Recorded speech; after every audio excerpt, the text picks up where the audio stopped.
I have maybe not face-to-face met everyone, but definitely have had the pleasure of meeting everyone's acquaintance at some point on the screen and in the room today.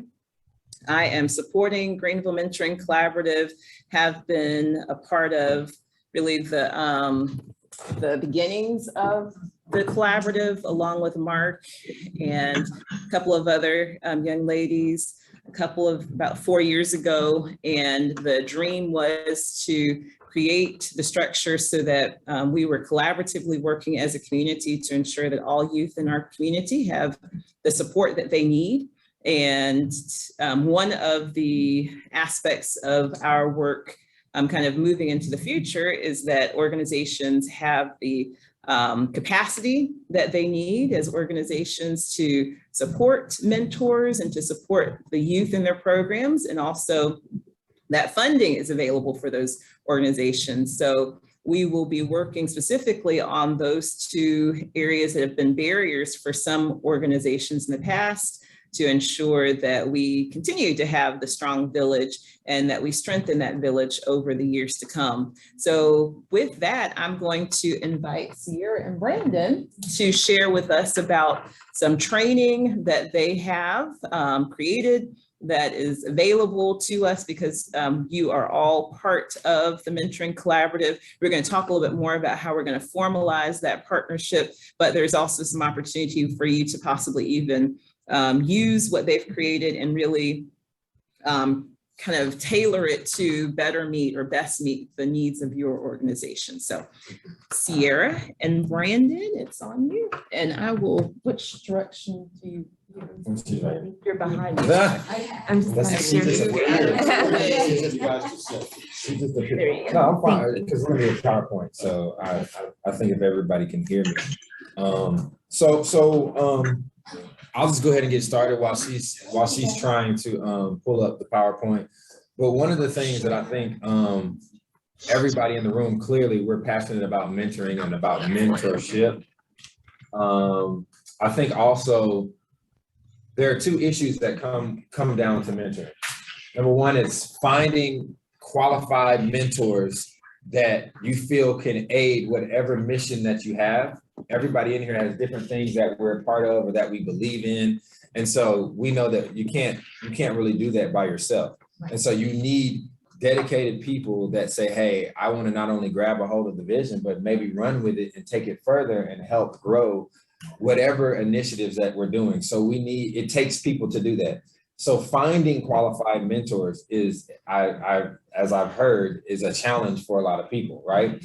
But on top of that, I think even bigger is maintaining those mentors and making sure that you don't just have a body in the room to say I'm a mentor, because we use that term loosely. Mentorship is like the word love. People say it all the time, but do they know what it really means? And I guess I'm at the stage in my life where I don't want to pat myself on the back just to say I did something. I want to do something because it's really beneficial to where we're going and what we're trying to do collectively, not just for me individually. Because a lot of times I've seen it over and over. Someone will tell you that they're a mentor, and what does that mean? Well, I go and talk to a student. It's so much more than talking to a student and giving a few hours a week or a month to somebody. It's really doing life with people, and it's being the hands and feet of those that may or may not have those opportunities afforded to them themselves. And so that's something that am I just going to scroll up, Sierra, or how's it? That's something that that is really important. So it's all about inspiration. I think mentorship has a lot to do with inspiration. So today, what I'm going to do is briefly go over a mentor training that I created along with some of the people that work on our staff that not only educates mentors on how to be the best possible mentor that you can become, but also gives you a certain level of confidence when you're walking into a school so that you really understand what I may be facing. What ends up happening is you get these people that are so excited and they have this heart to serve, and I want to serve my community and I want to help people. And then they walk into a school like Tanglewood, or they walk into a school like Lakeview, or any Title I school, and the demographics of students, along with just the issues that students are facing today, are so much different than the average 30 plus adult, 30-year-old plus adult has faced when they were kids. The issues as far as social media, as far as violence, as far as just the social surroundings that these students are faced with on a consistent basis. Just last week, I talked to a 15-year-old who at 13 years old, she had a miscarriage. She was living with a 19-year-old and they had their own apartment in their name. Her mom kicked her out the house. I mean, just so many different issues, molestation. I mean, mom allowed her to smoke weed and drink with her on a consistent basis. I mean, these are things you're trying to go in there and talk to them about some things that you think they can handle or you think that they may be going through. And they're looking at you like, lady, you have no clue what's going on. So being able to be educated on what potentially may be happening in the lives of certain students gives you a certain level of confidence, but also it gives you a certain level of awareness of what to look for, certain things that we should be opening up our eyes to and making sure that we're not only paying attention to, but we're also speaking into. It's okay to talk with students, but it's more important to actually really invest in who they are and get to know who they are and have an understanding of some of the things that they may be facing so that you can be competent. I always say this to any mentor that I train or any mentor that I'm with. There are 3 things that we need to be at all times to any student that we encompass. That is relative, relational, and relatable. We need to be relative to what's going on in their lives. We need to be relatable to what's going on in their lives. And we need to be relational. I have to be able to develop a relationship with you in order to continue to help you grow and help you build. So one of the things that we focus on is, as you can see on the screen, is we want to improve not only the educational outcomes, because let's face it, the reason why they're in school is to have an education and to learn and to grow and to gain knowledge to move to the next level. So we want to help improve those educational outcomes. And we know a large part can be attributed to mentorship by encouraging and inspiring students to do that, to achieve those outcomes, particularly among the socioeconomical disadvantaged families. Now, that's not to say that every student that we are going to mentor is one of those families, but that does say that they still deserve a mentor in their life. But I was talking to a group of we had a group meeting the other day, and I said, I'd rather always err on the side of worst case scenario, because if a student is facing, let's say I have a couple of students that their father committed a murder-suicide. They tried to attempt to kill their mother, and then the father committed suicide himself, right? I'd rather start there and scale back, because I don't want to tiptoe in the water and be very shallow with what I'm talking about. And the person who's dealt with some real life situations is like, man, this ain't for me. So I'd rather start there and scale back, right? And so that's why you'll see it says disadvantaged families. And it's an important goal, not just of Greenville County, but the nation altogether. Also, as you all understand, what I do is our mentorship is through after school programs. And so whether that's individual or whether that's a group program, as you can see, after school programs have been identified to be a promising method to continue to help shape the lives of these students who have possibly gone through some traumatic things. So Forward and Beyond was started by myself and my wife back in 2014. And one of the things that we focus on is basically helping students understand that life is so much more than what you see right now. We put ourselves in a box. We put other people in a box, right? And I was doing a mentoring program in Houston, Texas, and I realized it was very cookie cutter. It was very, they were talking to the students about, hey, don't look at bad magazines. And I'm like, I have a student in middle school who literally came to school at lunchtime, sat down, ate lunch, and the police came in there to grab him because he had shot and killed somebody at the gas station. And he came to the 7th grade lunch cafeteria as if nothing was wrong and started eating lunch. So me talking to them about looking at bad magazines, and they're way past that. And so I enjoy doing the work, but again, I wasn't okay with just patting myself on the back saying I work with students. I didn't feel like I was reaching them. I wanted to do something so much more. And so that's where the concept of Forward and Beyond came in. My wife says, she literally came to me, she said, you're going to start your own organization, because I was so frustrated. Like, there's something more that needs to be done. Like, a lot of us, we are happy with the work that we've done, but a lot of times for us, we are not satisfied with the work because we feel like there's so much more that needs to be done. And we struggle with figuring out what more can we do, right? And so my wife, she said, I opened you up a LLC and at the time, and then you're going to get a nonprofit. And she said, the name of the organization is Forward and Beyond. At that point, that's all I needed her to do. That was the only push I needed. I was like, that's exactly emulates what I want. I want to go further than what I've been doing, and I want to push others to do the same. And so our mission, as you can see, is to create a platform of change by inspiring others to move forward and to exceed expectations of what's possible for their future. None of us were created to stay stagnant. None of us were created to go sideways in life. We were all created to move forward. And so when you collect with like-minded people and attach yourself, I say this all the time, to something bigger than yourself. Right. This is what mentorship is about. It's attaching ourselves to something so much bigger than just ourselves. And we're able to not only start moving forward, but what happens is people see you moving forward and they're like, oh, wow, you're Mark, that's really cool. You seem like you're changing. It seems like things are happening in your life. And subconsciously, intentionally and unintentionally, you become that agent of change, where I tell students all the time, if you've been having behavior issues, I guarantee you just do the right thing this week. Let's not worry about the rest of the school year. Let's just focus on this week. Hey, make sure that you're not in trouble. Make sure you're not in the office. And so what happens is teachers will start to see like, oh, wow, they actually had a good week, or, oh, they actually raised their grades. And so the student starts to believe in themselves. And then people around them start to see a difference in the change, and they start to move forward. And then they start to allow other people to see things differently. And then whether it's your peers or adults or people that have put you in a box, they start to, well, if they're changing, then maybe I can change the way I look at them. Or maybe I can change the way I look at students like him or her. Or maybe, and so we just, this whole movement begins because we're moving forward and we're allowing others to do the same, or we're encouraging others to do the same. And so my goal is, the reason why I start with middle school is because that's considered to be the black hole of the educational society. We have programs for elementary, we have programs for high school, but middle school is just that weird time frame. That's also when all of the first time drug use, first time crime, all those things are happening around that 13 to 16-year-old age. And so we want to make sure that we're giving them something so that by the time they get to high school, they're the leaders. They're not walking in confused and trying to figure out who they are and allowing everybody to dictate that for them. They're the ones that are setting the tone and setting the standard. You know, I always say that it's the parents' job to create identity into the lives of students, right? But what happens when your parents don't know who they are? Right. It's hard for them to speak life into the life of someone else when they're struggling to figure that out themselves. And so what we ultimately end up doing is, as mentors, we help to shape, speak into, or create altogether identity in the lives of our mentees. And that's what the goal of mentorship is. And so if you can be, it's almost if I wanted to go into investing and trading, I can't just go on Robinhood and think I got it figured out.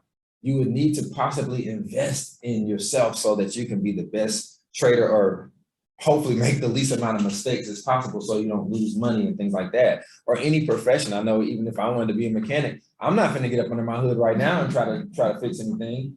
I'm going to go to somebody that has the level of understanding and expertise. And if I want to learn, hey, can you teach me what to do? And so even in becoming a mentor, just because you have a good heart to do something doesn't mean that you can't become better at reaching and connecting with the next generation. And so that's what this training is ultimately to help us do, is to become better. You know, you said the question before, why mentoring, you know? And I think everybody has their why. Everybody has a person or a thing or just an innate reason inside of them that helps guide and shift them to whatever it is that they're doing. So for me, I was like, so why mentoring, but more along the lines of why do people need this training? And we have a lot of different people that come in and they want to be a part of this. And I have to let them know, like, hey, this is different. We're doing things differently than any other mentorship training or mentorship group that you've been a part of. And so for us, the purpose of the training is not only to assist in the organization, but the successful implementation of a mentor in any program that you go into. It's one thing to say I'm a mentor in a program, but have you been successfully implemented into that program so that you can help that program grow, help the people in the organization around the program grow, or help the people that you're serving grow? Also, encourage a positive and worthwhile affiliation between mentees and mentors in the organization. And you do that with confidence, education, and pouring into people the same way we expect them to pour into the students. If you think about it, most organizations, you have somewhat of a training before you go in there to make sure that you're not going to go in there and get everybody arrested or in trouble with saying things, or you're you know, a crazy person. But I feel like teachers and mentors need to be poured into just as much, if not more, as the people that they are tasked to pour into themselves. But the reality of the situation is we just expect everybody, because you have a good heart to say, I want to be a mentor. We just expect you guys to know what to do in certain situations. We just expect you to always be the bigger person. We just expect, and that's not always the case because life happens to all of us. How are you going to block that out and still remember I have a set task of goals that I need to accomplish while I have this student in front of me? A lot of times we don't have the right information to help us stay on the track to continue to lead them in the right direction. So some of the goals of this program and some of the things that I always want to do whenever we're talking to mentors or training mentors is to provide instructional learning and learning environment for students by ensuring success and ongoing growth. It's great that you made a breakthrough and you're able to, they weren't talking to you, but now at least they're talking to me and at least I'm having some, no, this is an ongoing process, right? And so keeping them mindful of that. Guidance and support for professional developments and service activities. There are so many different things that we all do, but we want to make sure that everybody has that guidance and support. And then guidance in the area of mentoring to students to assist with improvement in their academic performance, decrease behavioral issues, and gain critical skills. Those are the three things that most schools are looking for. They want to know, are you helping with their academic performance? Are you decreasing our behavioral issues? And are they gaining critical skills that they need to learn as a young adult moving forward? One of the things that you hear a lot of people talk about and a lot of companies that invest into organizations is workforce readiness. A lot of these students are coming out of high school and they're getting hired or they're going into trades or they're doing different stuff. And they need the basic acumen of what that looks like to be workforce ready. If we can give them that, because the reality is not everybody's going to college. Some of these students are working jobs right now. Some of their parents have businesses and companies. And I know students, when I was in Houston, Texas, I had 167 countries represented in the school district that I served. So everything from Asian to Haitian to Ghanaian to Japanese to, I mean, you name it. There were so many different, and a lot of these families, they were coming over from whatever country they came from, and they would open little mom and pop restaurants or different businesses. And the students at 3:15, when they got out of school, whether they were in middle school or high school, they are working harder than the average adult sometimes. And so understanding what a workforce readiness lifestyle looks like, whether you're working now, whether you're expected to work as soon as you graduate high school, or even as you're working jobs throughout high school and college, that workforce readiness, companies appreciate that. So being able to help guide that. Again, some of the objectives, like I told you before, cultural competency. That's something that I focus on really, really heavy, especially in a place like Greenville, South Carolina. Cultural competency matters to every single student, and it should matter to every single mentor.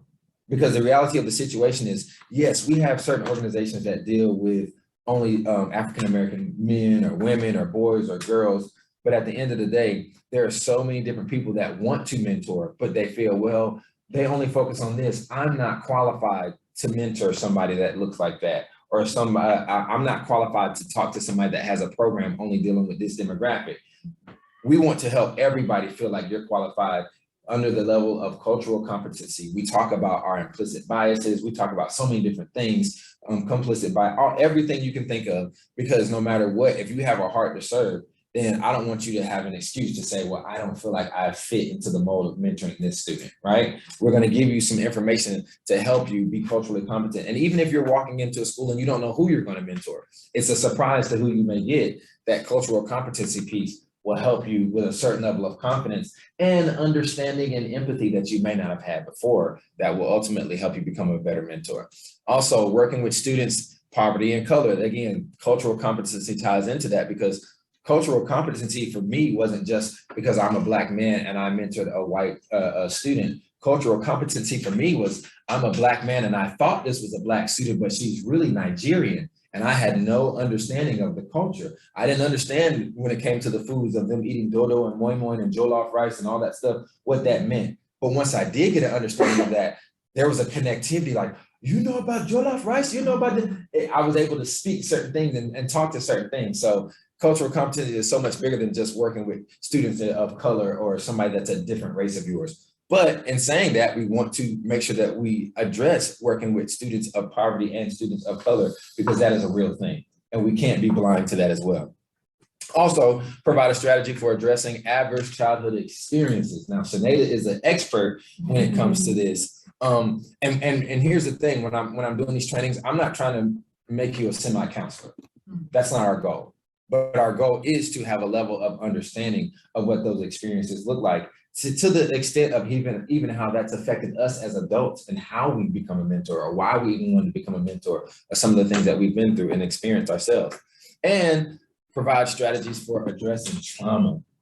The reality of the situation is, unfortunately, a lot of the students in the schools that we serve are experiencing complex trauma in multiple ways for multiple reasons. And so being aware of what that may look like may be able to help me as a mentor identify certain things and be able to connect in a way that will help me grow this relationship, as opposed to just, I don't really understand, I don't really connect. So those are some of the things that we wanted to go here. We can go to the next slide. All right, so again, this is a brief overview. I always usually start my trainings with an icebreaker. We don't have 15 minutes. And so there are different games and different things that I like to do to kind of let people's guard down, because people are like, okay, what, you hear the word training, people already are just like, all right, I mean, you've been through one, you've been through them all, right? And so we do different things to kind of open up people's minds and, again, let down the guard so that they can be open to being honest and real with themselves. Because it's one thing to go through a training, but if you're not being real with yourself of how you see things, how you see yourself, how you see other people, it's going to be hard to break through. You're going to continuously see yourself as this one type of person, and you need to be able to open your mind up to who you possibly can be and have been in the past, and who you can be in the future, so that we can be the best mentor for these students. All right. The first thing I go into is the role of a mentor. All right. As you can see, this segment focuses on many different roles. We have a lot of different roles. One day you're the coach. One day you're a counselor. One day you're a friend. One day you're a confidant. One day you're somebody that has to be tough and stern, but then another day you're somebody that's loving and caring.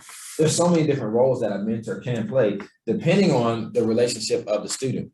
All right. As you can see through activities and videos, in this segment, a lot of what we're going to be discussing has a lot to do with the responsibilities of a mentor, but it also discusses the qualifications a mentor should have in order to be successful in that role. We go over core values. There are so many different core values, as we can talk about love, kindness, affection, empathy, sympathy, but also not allowing students to get over on you, because they will, not being so loving and so kind that you're gullible to some of the things that the students are doing, because some students see you as an opportunity to take over and to kind of, I'm really struggling. Can I have $5 for this? And every week you'll see that happening, and you'll see different patterns. So being mindful of different things that happen and go on. The benefits of being a mentor, what it does for a student in their mind. We talk about those, like I said before, those neural pathways that from those adverse childhood experiences.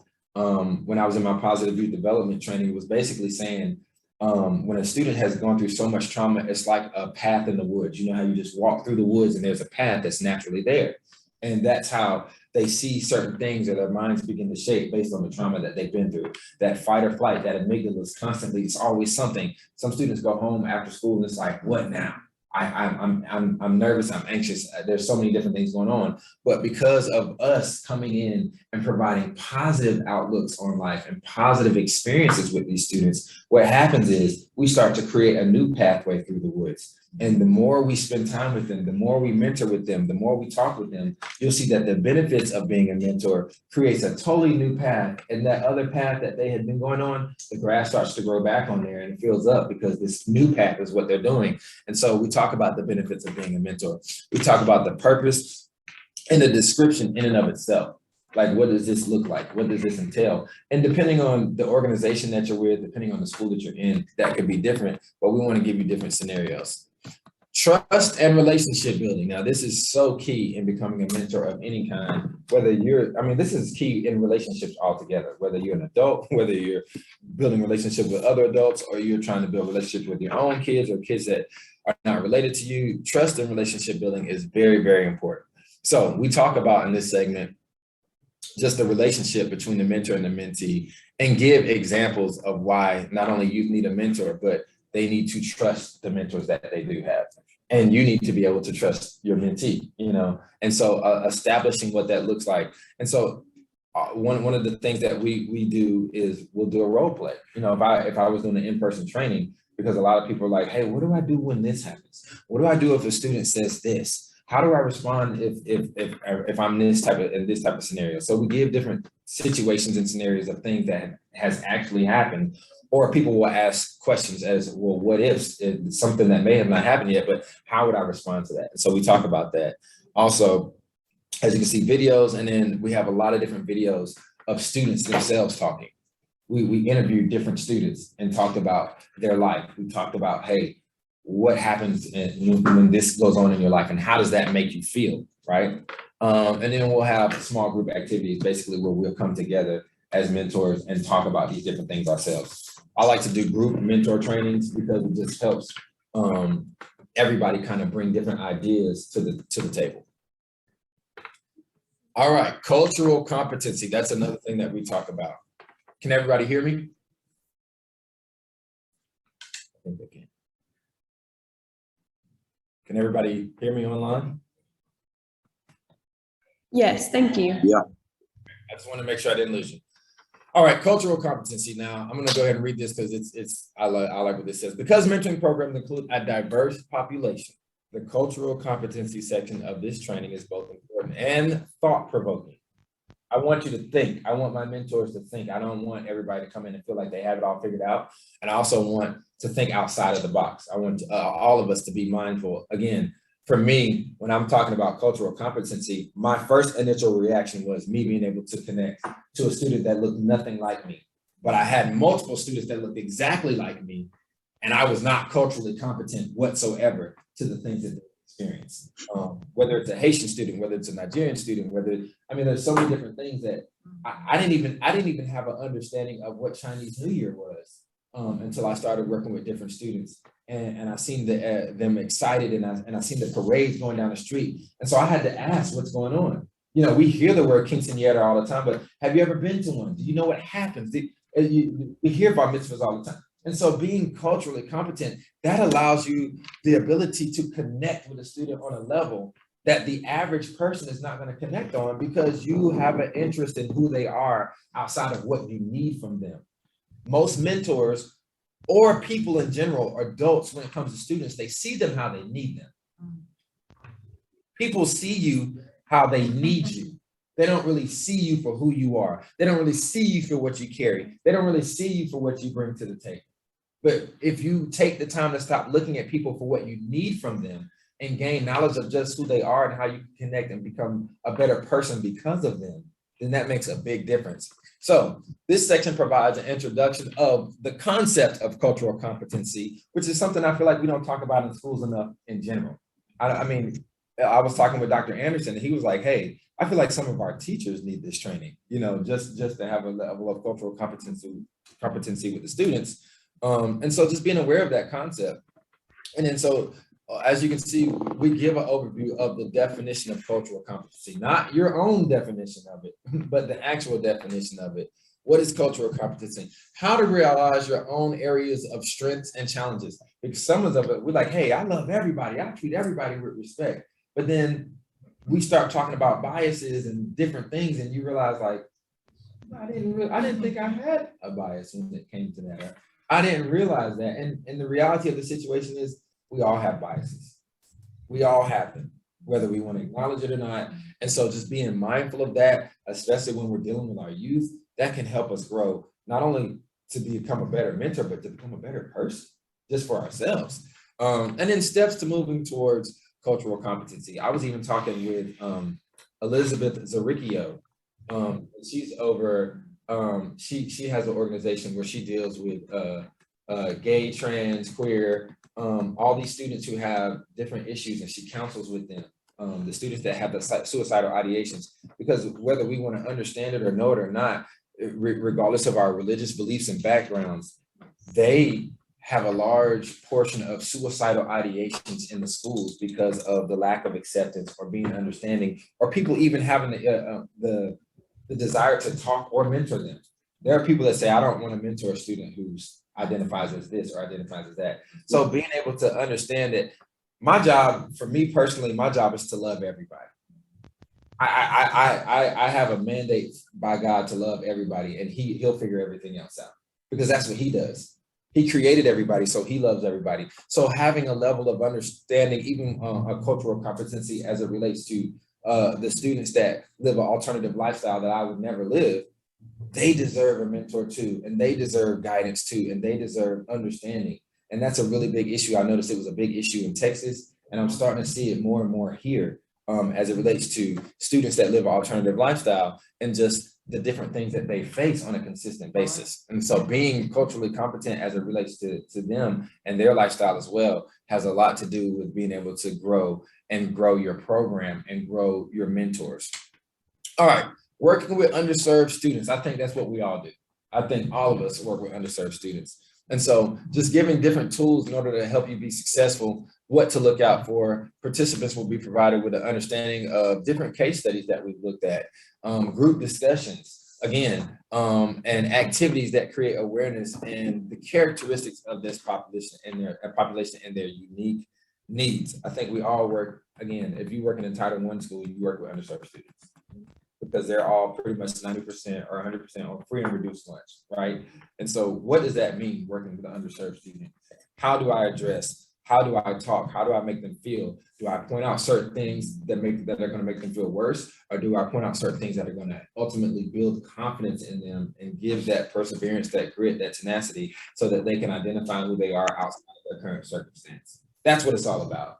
Identifying who these students are outside of their current circumstance and providing an avenue for mentors to have these open forum discussions in the small groups and the different things, so that we can come together and say, hey, how can we best serve these students that we're going into? Because every school is different and every student is different. So I can't have a cookie cutter mentality as it relates to the student over here at Hughes Academy and then go over to Tanglewood and say, well, I did it over here, I'm gonna do the same thing over there, because what underserved looks like over here may be totally different as what it looks like over here.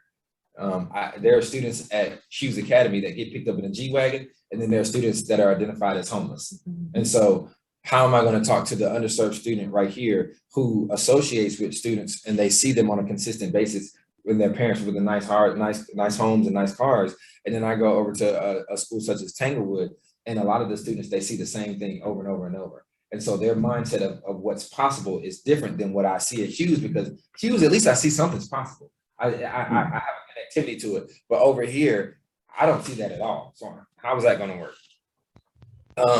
Like we talked about before, adverse childhood experiences. It's a toxic stress that comes with that not only harms a child's brain, but this is something that will affect who you are as an adult. I kid you not, I was doing a training program and we were talking about forgiveness, not a training program, but we were doing an actual Forward and Beyond mentoring program in a school. And we were talking about forgiveness, and we were talking about what that looks like. And we were talking about the effects of not forgiving and taking those steps to be able to forgive. And then I had a mentor who talked about his brother was shot and killed, and it was a shootout. So his brother shot the other person as well. So they were both in the hospital. They were, and both families were there at the same time, waiting to hear what was going on. And the doctor came out and said, unfortunately, to our mentor, that your brother has passed. And there's the family and friends of the person who did it. And he said in that moment, he chose to forgive, as opposed to tell all his friends, hey, the family, they're here to, he said he chose to forgive. And the students, it was very cathartic. It was very emotional, right? And then what ended up happening was one of the teachers in the program at the school came to me and says, I am not okay with this. This is not okay. You are evoking emotions in this students. And she said, what really ended up happening is, she says, I haven't even forgiven my own father for the stuff he's done to me. And in my mind, immediately I said, oh, that's an adverse childhood experience that you haven't let go of, and you're still being affected by it today. Yeah. I didn't say that to her, but I immediately recognized that. And if we're not talking about these things, if we're not addressing these things in the mentors, there may be something that comes up throughout the course of a mentorship program or whatever, and a trigger might happen. And if you're not mindful of adverse childhood experiences and what these are, it could affect your ability to mentor, it could affect your ability to connect, and it could affect your ability to even want to continue on with the program or continue to do whatever it is you're doing. So for adults to have a good understanding of what this looks like, an explanation of it are, a lot of what you find out is a lot of adults don't even know what adverse childhood experience are. They don't know what ACEs are until somebody has to educate and tell them. So just giving them a basic overview. What we like to do in our program, now this is not suggested for everybody, but just in our program, we like to give, have our mentors take the test, just so that they can get an understanding to see how, if unaddressed, these issues can affect you to this day, from your health to the way you shape and see things. It can be very detrimental at times if things aren't dealt with. And so letting them see that so that they understand that, hey, we're addressing these experiences in real time with these students so that we can hopefully deter some of the things that could happen down the road. And as well as just discussion activities and kind of, once we complete the survey, having that in-depth dialogue. I mean, we don't understand how helpful that is when we're doing these trainings for mentors and what it does for them. All right. Now, again, 1 second. We are not counselors. We are not, but I do make sure that I speak with people such as Sinead McFadden, such as TJ Rummer, different people in the district, to make sure that we're doing the right things when it comes to addressing trauma. One of the biggest things is recognizing trauma in the life of a student. Being able to really listen. I always give the story. One day we were playing dodgeball, and one of the students was coming up in the middle of the game, and he was just like, hey man, I had a crazy night last night at home. And it's kind of like, and he would walk away.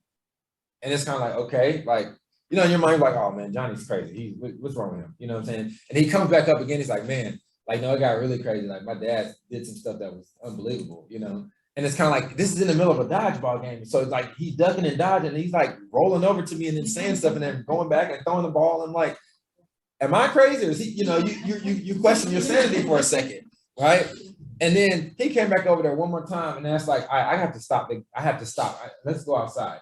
Because a lot of these students don't know how to say, hey, I had something really crazy happen to me last night. I need to talk to you about it.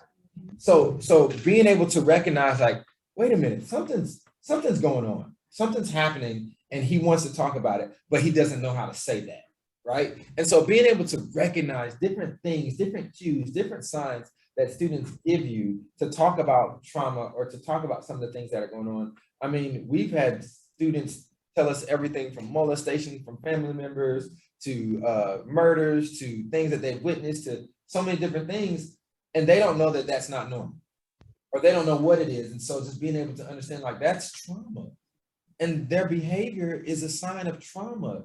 Their lack of this is a sign of trauma. Their indignation to do this continuously every week around the same time could be a sign of trauma. And so being able to recognize trauma in those students is the first step. Now, understanding the adverse effects of trauma.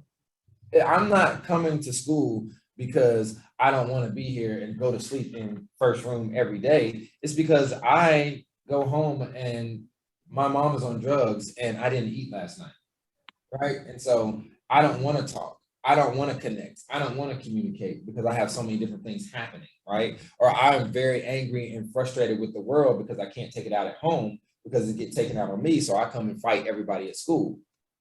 Yeah, and so just being able to understand that trauma-sensitive practices and educational environment, those are different things that we talk about, that we've spoken with counselors and different professionals that kind of help us see things and make sure that we're addressing the things that are going on in the lives of the students as it relates to trauma. All right, personal responsibilities, our interactions with students, the do's and the don'ts, the things that you need to know, the things that you need to wear, the things that you need to not wear, the things that you need to say or not say around students, the things that you need to point out or not point out, all the stuff that is kind of like, hey, these are just some things that you should not do when it comes to mentoring. These are just some things that you should not say. These are some things that you need to know, stuff to write down and report. If students disclose it, yeah, I'm so thankful that you're opening up to me, but I need to write this down because you just told me your grandfather touched you and that made you feel some kind of way. I can't just take that information and hold on to it. There are certain things that I have to share legally. I have to give that, especially if I'm a mentor going into a school. There's certain obligations that I have, and so just going over all those different things so that people know what to expect. And then we have policies and procedures that we talk about as it relates to FERPA laws and all those different things.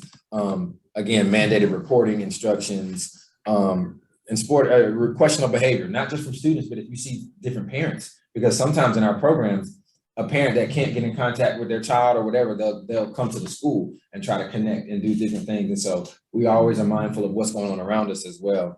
Appropriate conversations, again, dress code, cell phones, different things. When you're in the moment, be in the moment. Don't be mentoring a student and be all on your phone and talking and doing other things, because that creates and sets a tone. And so we talk about even those little things. And then again, that's pretty much everything that we do. We talk about different questions and next steps of, okay, where do you plan on mentoring? Is it going to be one-on-one? Is it going to be a group setting? Is this something that you're doing collectively? Is your church trying to do this collectively? Is your organization and your company trying to do this? And so just really giving steps and tools to continue the process of becoming a better mentor, but also with everything that we've talked about, an in-depth dive and an understanding of why this is important, your job, your role, and how we can not only better ourselves as mentors, but better the ones that we're called to serve. So that, ladies and gentlemen, is in short, very, very short, a synopsis and an overview of the mentor training, and something that you can get. Is so much better in person. It's so much more interactive. But again, this was started in the brink of COVID, like literally during COVID. Dr. Anderson and some other people like, hey, let's create something that we can do online. So we did that. A lot of the training, spoke with Dr. Anderson, if they are an affiliate or an ally with the Mentoring Collaborative, it's going to be made available to them as well. So they'll have more information on that. But the in-person training, again, that's you can't beat that, because it gives you real-time scenarios. It gives you the opportunity to connect with people in the room, and it gives you the opportunity to ask questions right there. You can't ask too many questions on a online training, but virtual training.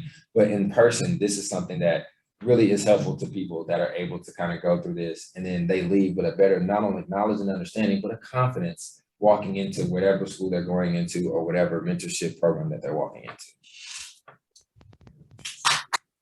Yeah, loved it. Bill, do you have a question? We have about 2 minutes. You're just commenting?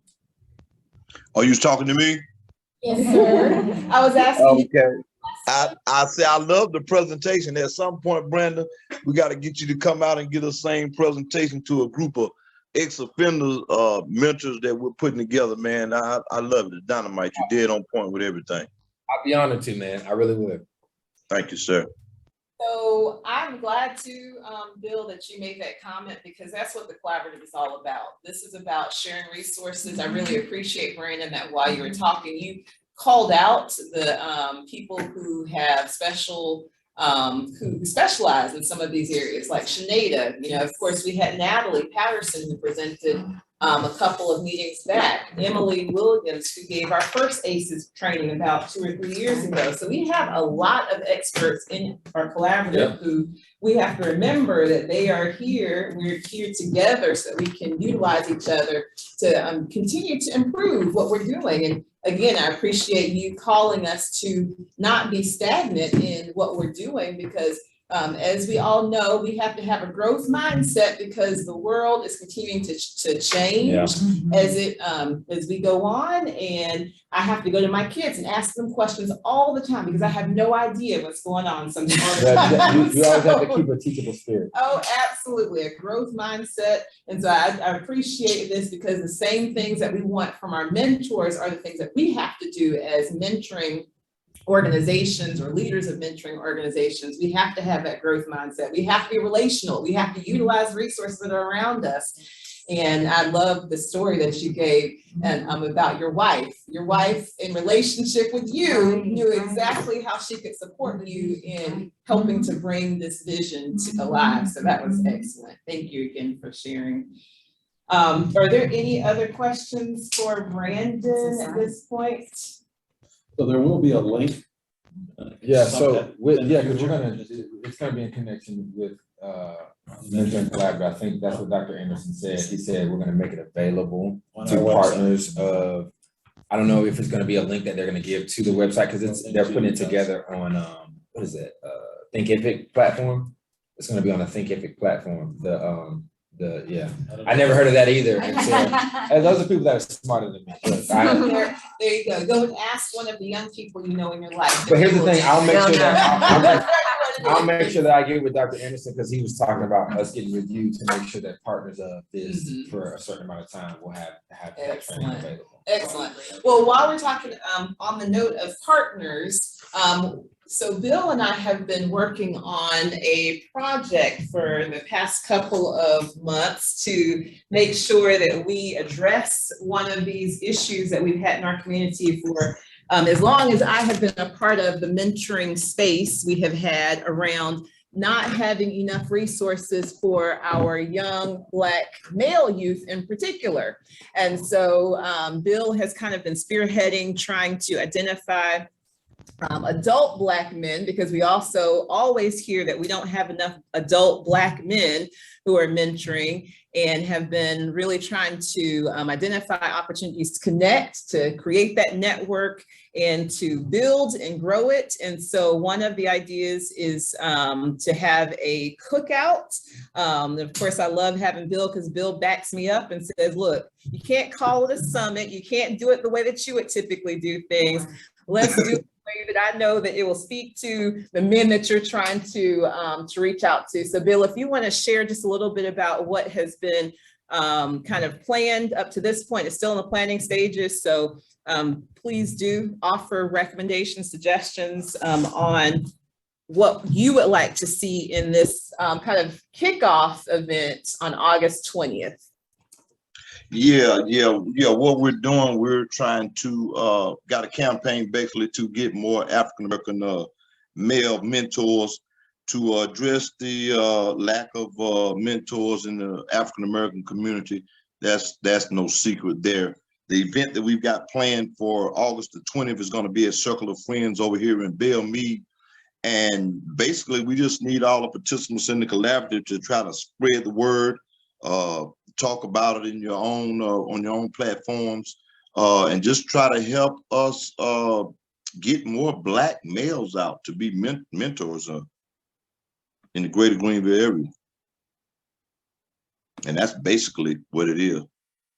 So Okay. Bill, is the objective of the event to get Black males to come to the event who would want to be mentors but just don't really understand it or get it? Yes, sir. That is the point of the event. I mean, we're not taking white mentors, but we just have a focus more on the African American mentors. But basically, that's what it is, man. Just a campaign to increase Black male mentors in Greenville County. What's the starting age that you guys are looking for mentors? See, that's a good question. I hate to put a label on. I would say at least, I don't know. I really, like, I have young guys that go with me that are 17 years old because they speak to 15-year-olds, So I wouldn't put an age limit on it. I think it all depends on the ability of the mentor, things that Brandon previously covered. If they can, implement those type of strategies in their mentorship, then yeah, we take them 17 years old. I work with 17-year-olds. Okay, thank you. Thank you for bringing that up, because I don't know those who are here today. I know when Goodwill had a mentoring program that it started at 16 for mentors, but those were considered peer mentors. So if your program offers peer mentoring, like it sounds like your organization does, then could even be as young as 16 for peer mentors. The other thing I wanted to just to kind of get you all thinking about is there is going to be a headliner, so to speak, and we are working to nail down the person who we identified as the potential headliner, an NFL player. And like I told one of his good buddies, we're trying to bring some of the old G's back to Greenville. So this is, you may or may not remember Levon Kirkland, who played for the Steelers and played, I think, a couple of seasons for some other football teams as well, but just a tremendous story. He has good friends who are still here in the Greenville area. Lamont Sullivan, who many of you remember was the executive director for Big Brothers Big Sisters for many years, as well as Derek Sullivan, who also is a football coach and knows Levon very, very well. So we're just trying to nail down the time, and hopefully we will be able to bring Levon Kirkland to kind of be the headliner for this event. So we should know more later this week. So that is, oh, go ahead, Bill. We're gonna put Brandon on standby if we can't get Levon. There you go. Well, Brandon's going to be there anyways because he's a Black male, and he's going to bring some other Black males and other males. Thank you. Be ready, Brandon. Hey, if you stay ready, you don't have to get ready. That's That's right. what I'm talking about. I love it. I love it. That's all right. Are you Yes.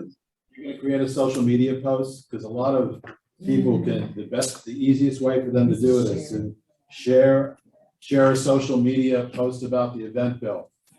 Yeah, that's what I'm thinking, just bombard social media with announcements about the event, do lives if that's what you're into, whatever way you can get the word out in your churches, make announcement in your churches, at your job, in your social organizations. We just need to get the word out, man, because believe it or not, when I speak to people about mentoring, they don't even realize that it is a deficit of mentors in Greenville County to the extreme that it is. And people want to be involved. I was at the barbershop this morning talking to my barber, and the guy overheard me talking. He was like, I'll be there. So, just try to get the word out at every opportunity that you can. I was gonna say that's a nice cut you got there, sir. Thank you, sir. Next level 2. AJ, he doing his thing up there. Love it. Thank you so much, Bill. So I also want to just bring your attention to the partner agreement. If you have not already looked at your email, make sure that you take a look at the partnership agreement. We do want everyone who is committing to be a formal partner of the collaborative to review this. And of course, if you have any concerns about it, please do let us know, because this is the first draft of this. So if there is something that maybe we didn't consider, we did have a team, the leadership team, reviewed it and gave feedback before, kind of drafting this first final version of it. But of course, we'd love for any feedback that you have to be considered as well.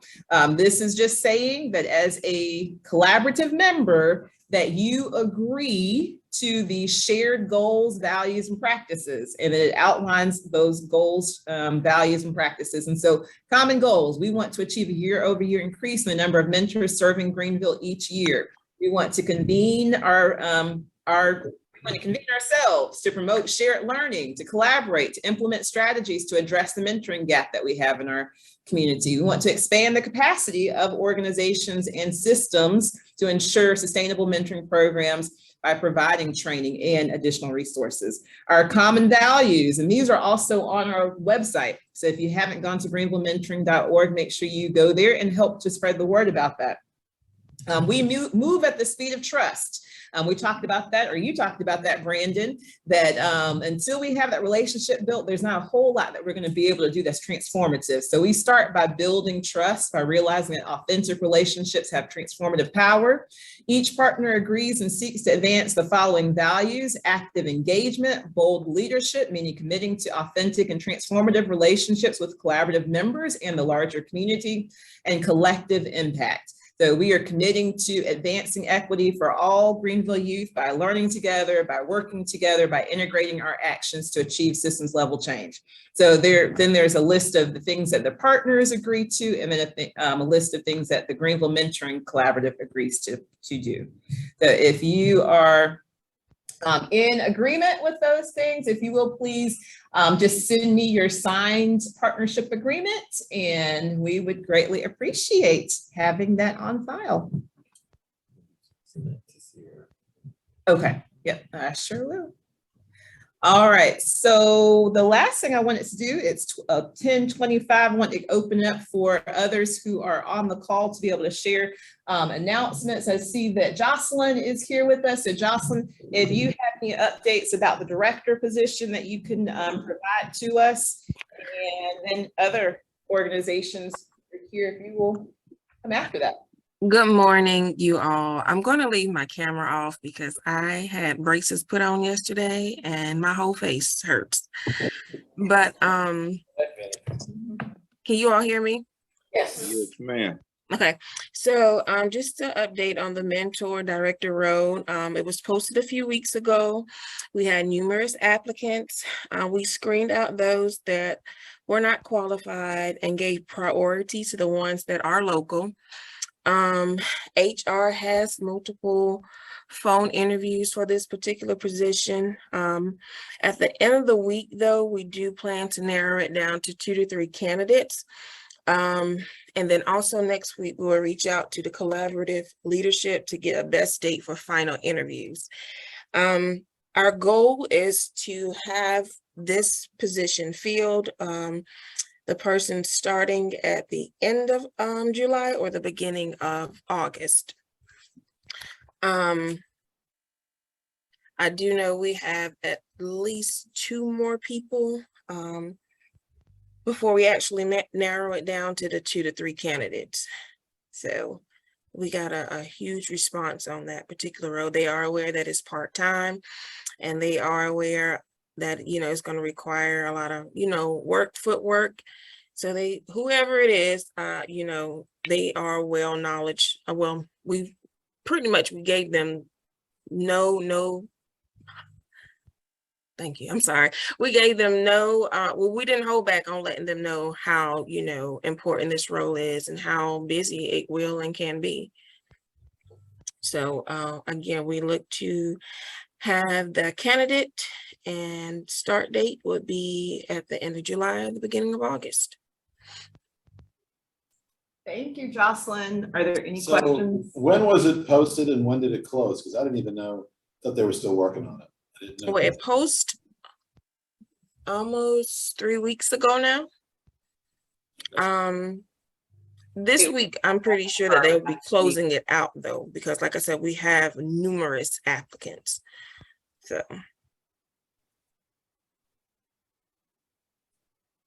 Yay, at least it's moving. Yeah. Quickly. Yeah. Hopefully there are people who have been a part of the collaborative.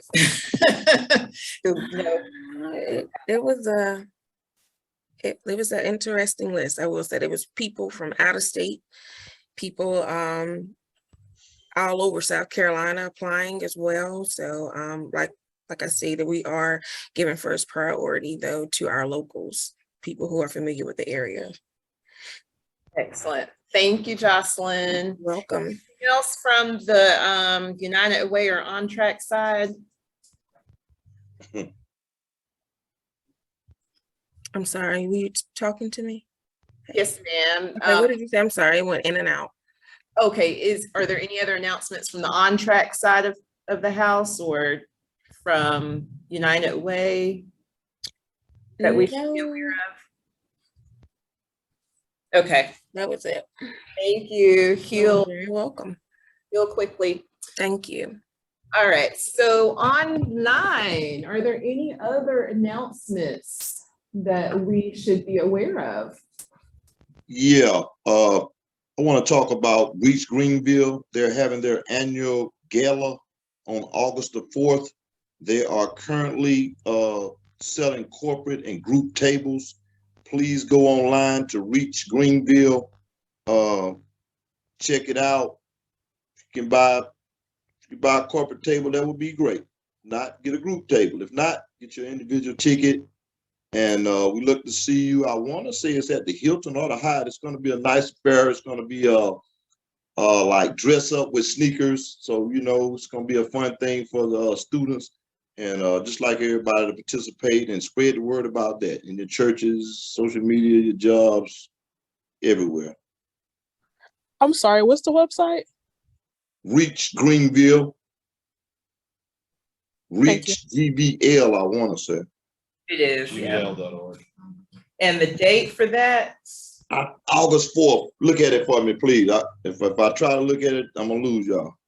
All right, yes, August 4th, and no updates from Upstate Mentor. Thank you, Hannah. How about Taylor, Deasia? Do y'all have any? Really don't have any events, besides the orientation that's on August the 28th. If you guys know any, well, it's for ladies, so it's Lady Excellence Program. You know, any ladies between the ages of 12 to 24 that would like to, you know, just see what the mentoring program is about, so they'll join the orientation for that. If you would like to come out. Thank you. We I have, got one more. Pardon me. I got one more. July the 30th at McAllister Square. We're having a community back to school giveaway type thing, book bags, backpacks. We need supplies. We need backpacks, pencils, paper, scissors. We need everything.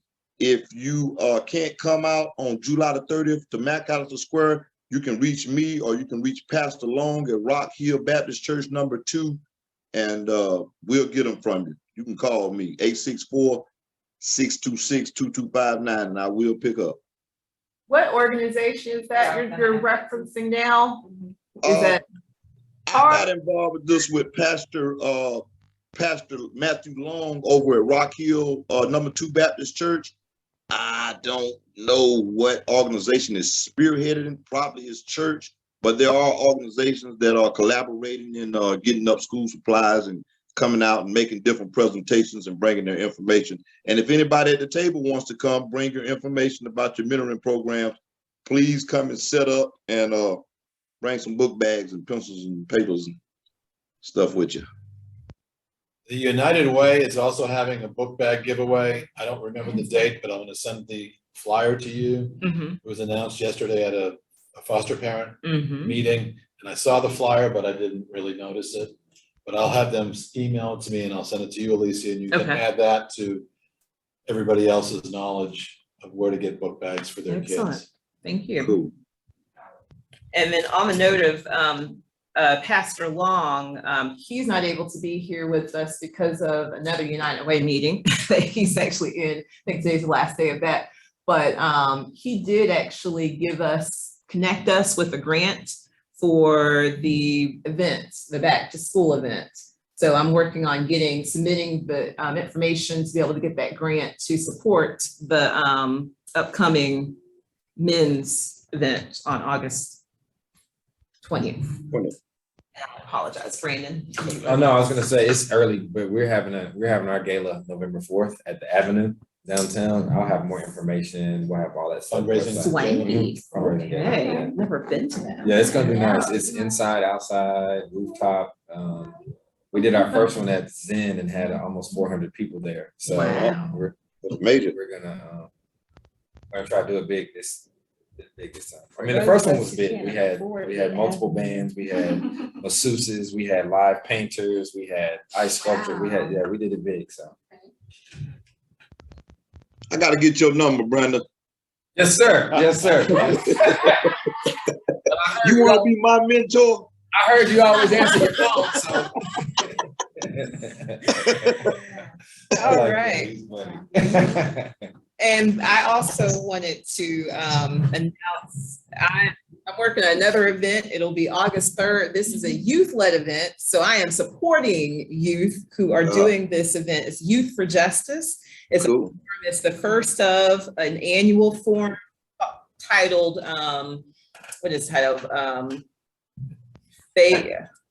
anyways, this is the very first one, and it's really focused on youth. So hearing the voice. We remember last month that was something that the youth who were here who talked to us on that panel said that they really needed us to do, was to support their voice. And so these are youth activists, advocates in our community who are and should be really an ongoing voice in the conversations that we have about how we make our communities better. So August 3rd at Upstate Circle of Friends from 6 to 9 p.m. This is a free event specifically targeting high school and college age or out of school youth and young adults. You will hear from a panel of, like I said, youth activists and advocates. And then there's also going to be a panel of adults in power who are there and available to support youth. And then there's gonna be like a resource table. So if your organization wants to come out because you believe that you are here to support young youth activists and advocates, then please do come out. You can table.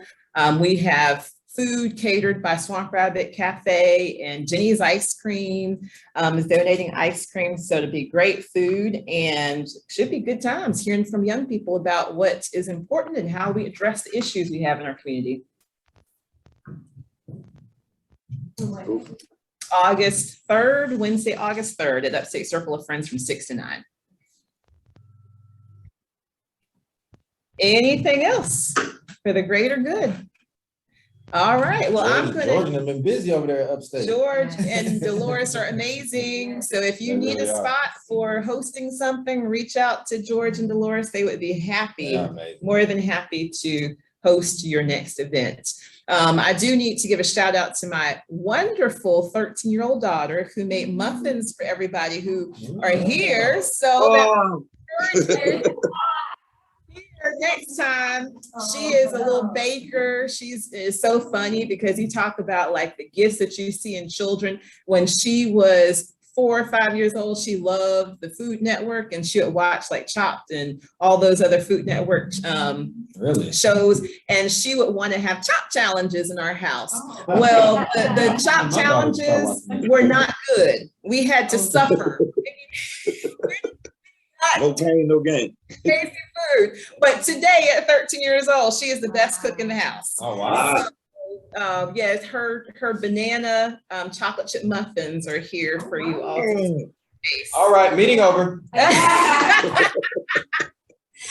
But y'all have a blessed day, and until next time, I believe we will meet again on August, I believe it's the 10th, but I will send that out to all of you in our brief email after meeting email later today or in the morning. So thank you again. Take care.